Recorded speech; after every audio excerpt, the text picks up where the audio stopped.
Authoritarian regimes do not survive on coercion and propaganda alone.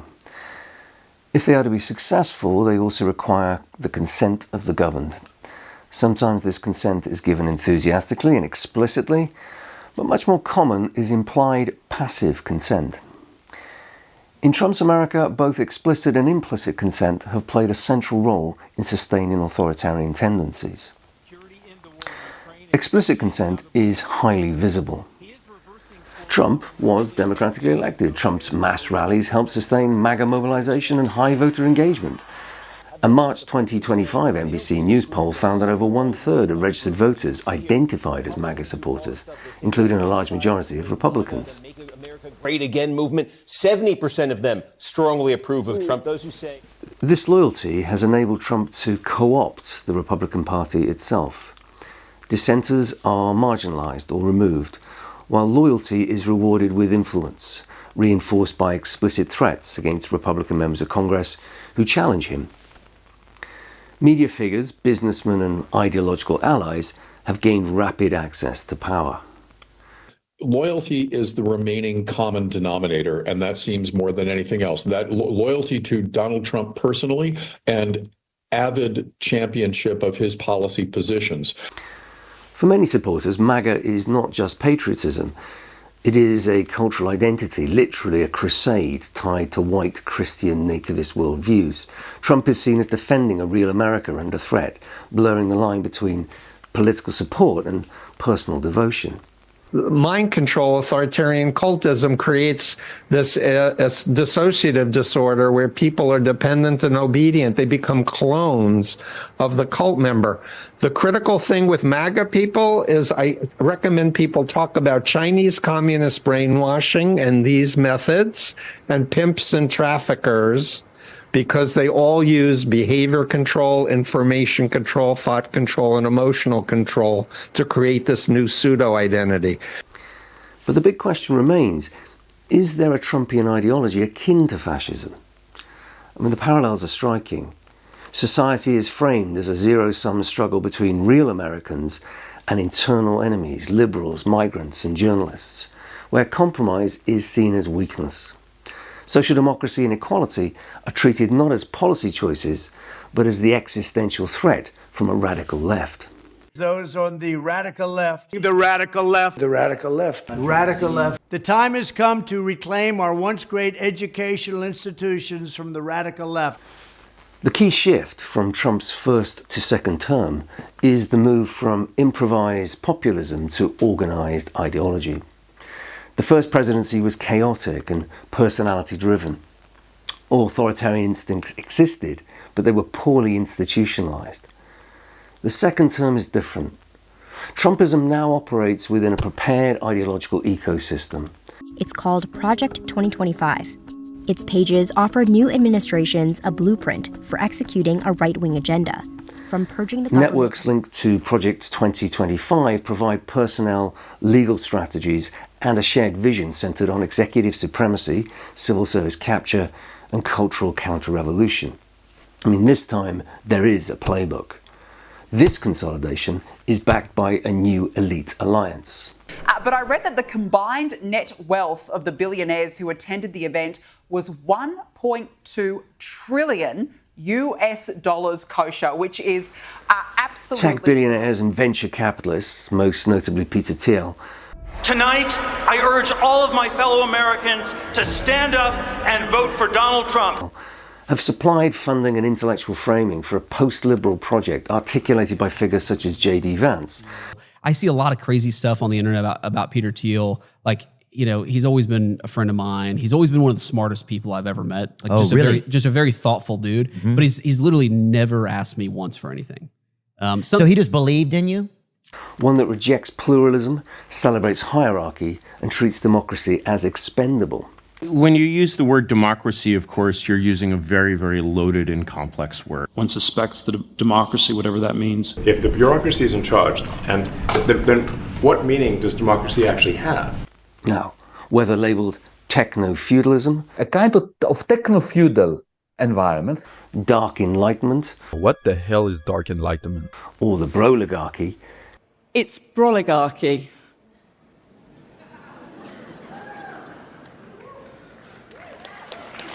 Trump is best understood not as a cause of this crisis, but as its personification.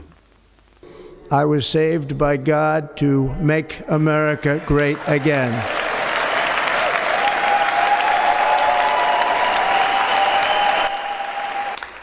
Historically, this is the dangerous moment when populist disruption becomes disciplined, staffed, and ideologically armed. Trumpism does not replicate classical fascism, but it echoes its core logic: struggle over pluralism, strength over law, and loyalty to the leader above institutions. We love Trump! We love Trump! We love Trump! We love Trump! More significant than the ideological enthusiasm and active consent of a minority is the passive acceptance of a silent majority. The first form of implicit consent is apathy. The speed and volume of executive action in Trump's second term, the executive orders, the civil service purges, legal changes, and culture war initiatives have produced confusion and fatigue. Because unless you're watching the news for several hours a day, it's just impossible to keep track. It's the Mr. Burns defense. Your average American might get some of these headlines, but I guarantee that the median American voter is not privy to half of this stuff. The deliberate strategy of flooding the zone overwhelms attention and weakens resistance. For many citizens, disengagement becomes a survival strategy in a system that feels too fast and too powerful to challenge. I'm sitting there going, yeah, we're going to flood the zone. We have like 2 or 3 things every day, right? It's a misdirection play. Hell, we got 12 or 15 every day now. That's why the only place they can chop block us is in federal court with these radical Marxist judges. A second form of implicit consent is material and cultural acceptance. Some tolerate Trump's authoritarian tendencies because of perceived benefits: economic, cultural, tax cuts, deregulation, his hostility to wokeness, restrictions on gender and race education, the defense of traditional values. I mean, how many Christians put up with Trump because he delivered on the big question of abortion? We've got to look at the good that he has done, the promises he made, Supreme Court nominees, policies about abortion, policies about Christian expressions. He may not be the most savory person, but he has been, for our purposes, consistent with what he promised. For these citizens, authoritarianism is not a flaw but a corrective, a means of restoring order, fairness, or cultural stability. The third form of implicit consent is conformity. In pro-Trump environments, dissent can carry social or professional costs. Many remain silent, not out of agreement, but to avoid conflict or exclusion. Over time, this pressure produces a culture of outward compliance, but internalized restraint. After all, dictatorship couldn't happen in America, could it? My colleagues and friends, they were walking around and saying, we have checks and balances, so let's inhale, checks and balances, exhale, checks and balances. And I thought, my God, we're like people on the Titanic saying our ship can't sink. We've got the best ship, we've got the strongest ship, we've got the biggest ship, our ship can't sink. And what you know as a historian is that there is no such thing as a ship that can't sink. Like Benito Mussolini, Trump himself appears less an ideologue than an opportunist. Mussolini frequently shifted rhetoric and policy to suit circumstances, subordinating ideology to power, spectacle, and personal authority. In a similar way, Trump adapts and adopts, abandons or exaggerates ideological positions based upon political advantage or personal whim, rather than any theoretical commitment. The coherence of Project 2025 functions less as a binding ideological program and more as a toolkit that supplies ready-made justifications, personnel and policies for authoritarian consolidation under a leader whose primary loyalty is to himself rather than to a doctrine. So what has Trump done? Economically, his agenda has consistently favoured wealthy elites, corporate allies, and appealing symbolically to perhaps small businesses and sections of the white working class. Deregulation weakens agencies that might constrain executive power. Trade wars and economic nationalism define who belongs and who deserves protection. If you look at that, China, first row, China, 67%. That's Social and cultural policies increasingly aim to reshape national values. Patriotic education, restrictions on gender and minority rights, and alignment with Christian nationalism. These things narrow what is acceptable in public life. Cultural institutions have been pressured, reshaped, or symbolically captured, not through law, but through patronage and intimidation. That's not a First Amendment issue, because the First Amendment protects us from the government, from government censorship, from the government picking winners and losers. It doesn't protect us from private individuals saying, this is how my outlet is now going to convey the news. Foreign policy has become increasingly performative and unilateral. Trade wars, territorial rhetoric, admiration for authoritarian leaders, and the use of military and economic threats. These serve domestic political goals as much as strategic ones. International crises dominate media cycles. They mobilize fear and justify executive action while diverting attention from domestic controversy and his own personal jeopardy. Shows the future president welcoming Jeffrey Epstein to his Mar-a-Lago estate. The get-together more than a decade before Epstein pleaded guilty to prostitution charges in Florida. Ernest Hemingway once described how people go bankrupt. He said, gradually, then suddenly. Democratic breakdown often follows that same pattern. For years, erosion happens slowly as structural factors fall into place, and then norms weaken, language hardens, institutions bend, but they do not break. Each step feels survivable, explainable, even reversible. There is a tipping point, and when it is reached, what seemed unthinkable becomes normal. Trump's America is still in that gradual phase. Elections continue, courts still intervene, opposition remains legal. But many of the conditions that precede sudden authoritarian consolidation are now in place.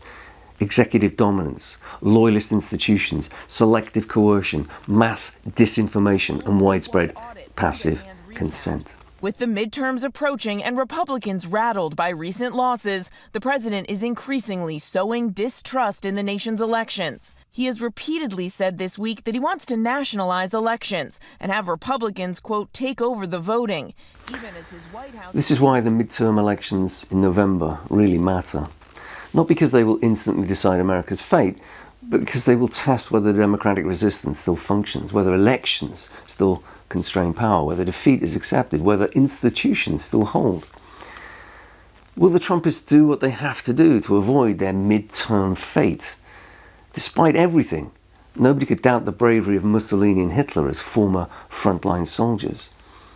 Is Trump willing to risk everything and push back against democratic constraint? Because if those constraints endure, democratic erosion may slow or even reverse.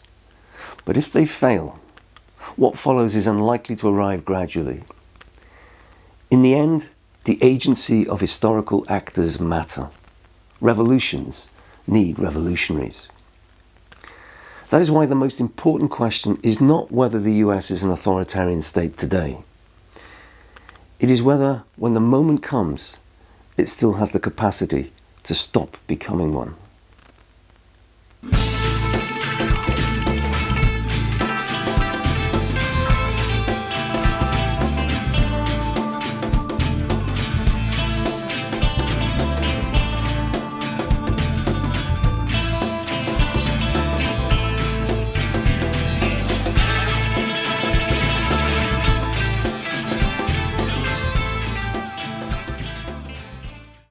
All you fascists are bound to lose. You fascists are bound to lose. All you fascists are bound to lose. You fascists are bound to lose.